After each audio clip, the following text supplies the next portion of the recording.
It's 2018. Battle Royale games like Fortnite and PUBG are all the rage. The esports industry gets its largest boom at the time when Chinese government freezes video game approvals.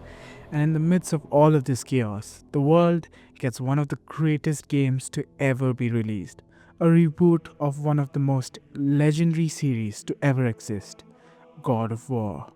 And having finished the main quest, a lot of side quests, and pretty much every secret boss in the game, including the Valkyrie Queen, I have concluded that God of War is absolute cinema. And today, I'm gonna tell you why.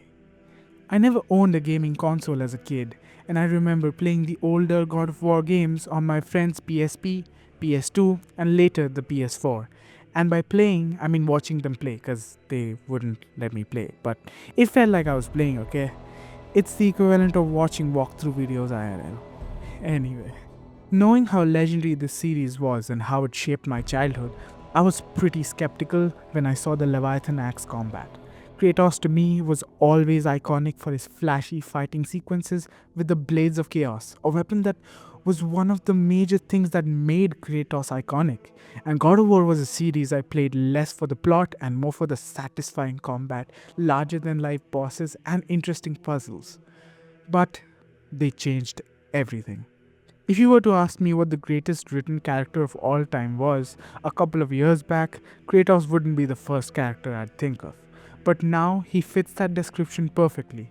Santa Monica Studios took a very big risk by taking a well-loved character and completely changing everything that he stood for, making the story about a father and son's dynamic and their grief of losing a loved one was a very mature take on the series. And while, yes, you can enjoy this game even if you've never played any of the other God of War games before, the build-up of all of the emotions and the journey from the previous games makes an already beautiful story even more hard-hitting. If you've made it so far into the video, I just want to take a moment to thank you for your support. A like and a subscribe would mean a lot. Anyway, back to the video. It's almost as if the character of Kratos grew with me. Back in the day, it was about defeating the next god, ripping through enemies in the most gruesome way possible. But now, I can understand the journey. I understand the emotion and the complexity of the characters. Kratos really does grow out of his past self, something which, funny enough, his original creator still hasn't been able to do, which you can tell from the interviews like this. Hey, Jones, I don't want these characters to grow. I don't give a fuck what you're going through at the studio.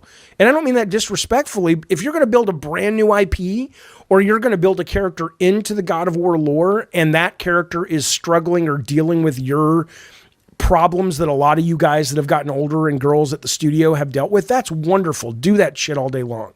But don't take the character Kratos or Indiana Jones and go, you know what? I'm Steven Spielberg. I'm older now and I'm really into family and I want to tell stories about fathers and sons and God. No, fuck you. This is a character that even outgrew its own creator. So, what is it that makes the story of God of War so good? Of course, there's a lot of emotional depth, like I mentioned before, but I also love how things are never explained to you properly, and a lot of the things are shrouded in mystery initially.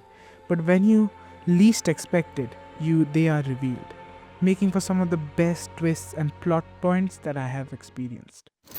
You cannot change. You will always be a monster. I know. But I am your monster no longer. No one character is right or wrong. Every person in this story has a justification for their actions, and a lot of the times, there is no right or wrong, just clashing opinions. While the overarching story does have villains like Odin and Thor, who throughout the first game are already described as clearly on the wrong side, we deal with them in God of War Ragnarok, which I'm not going to discuss about here. In the first game though, Baldur is the main antagonist, and while initially it would look like he just wants to pick a fight, the revealing of his backstory and his relations to the other characters we already know is shocking, and he starts sympathizing with Baldur even if it's a little bit. At the center of all of this is the father-son bond of Kratos and Atreus. The complexity of the relationship, the fact that Kratos tries to hide his identity from his son for the sake of his safety, but that comes with its own challenges. The naivety of Atreus as a kid, his emotional journey through it all, and the ease with which he as a child is manipulated. I am trying to avoid spoilers as much as possible here, but these things really show the human side instead of them being glorified gods. It makes the characters even more real, and I found myself feeling closer to Kratos as a character, something that never happened in the original Greek mythology games. Every time I climbed up a ledge and saw Atreus climb on Kratos' back, it was oddly heartwarming. Not only to see the father-son bond, but to see the change of Kratos from the lone, angry god he was. The maturity of the character really sinks in. The heartfelt stories and surprising twists already make the storytelling immaculate, but it wouldn't be God of War without insane, larger-than-life set pieces. I would argue that that's one of the main things that makes God of War. They do not miss with the scale of the world. There are dragons and trolls, big golem-like monsters, side bosses, but these are nothing compared to the world serpent who you will be able to see looming in the distance until you get to interact with it in certain parts of the story. It truly shows the scale of the story. It literally gives me goosebumps when he speaks. You cannot understand what he's saying, but that's also part of what makes it so eldritch. Just look at this scene, preferably with a good pair of headphones.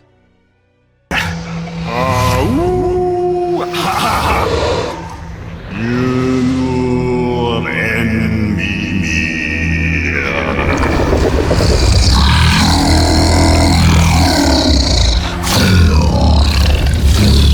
I've still got it, lads. He remembers me. Why you? Oh no, that's not right. Makuna huntunku.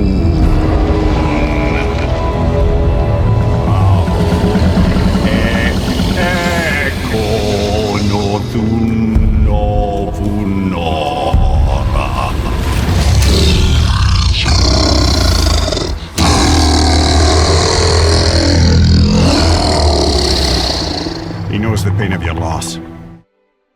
There's also dead gods who have literally become part of the terrain. Even after their demise, their impact on the world is very clear.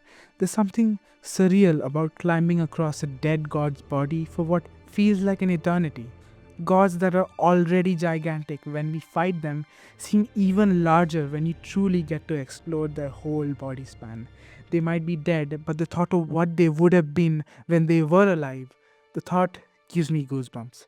And by slowly exploring the whole area, the sense of scale really seeps in. One more interesting game design choice they did was to make the game open world instead of linear like the previous games, and it really works. The puzzles are very interesting, and you tend to come across a lot of interesting lore, which gives you a better idea about not only the world but also what's to come during Ragnarok. You can explore these regions while the main quest is in progress, but once you finish the main quest, the world really opens up, and the game actually encourages you to go out and explore. Out of all of the things to do in the game, apart from the main quest, the one I was most excited about were the Valkyries. This was the first thing that popped up in the map after I finished the main quest.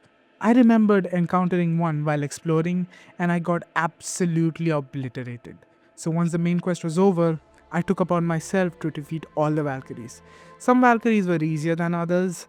They had different elemental attacks, and the attack patterns weren't that complex, even though they were pretty hard. After defeating all of the 8 Valkyries, I was ready to defeat the Queen of the Valkyries, Sigrun. Or was I? I wasn't prepared to fight a Souls-like boss in God of War. As soon as I pressed a button, she instantly attacked.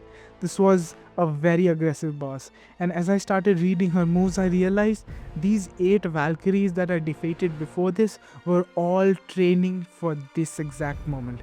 Because Sigrun was a mix of every single Valkyrie's movesets. It was like fighting 8 Valkyries at once.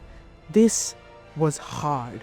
I remember spending 5 hours trying to defeat her. I almost got her multiple times too, but missed by a very small margin.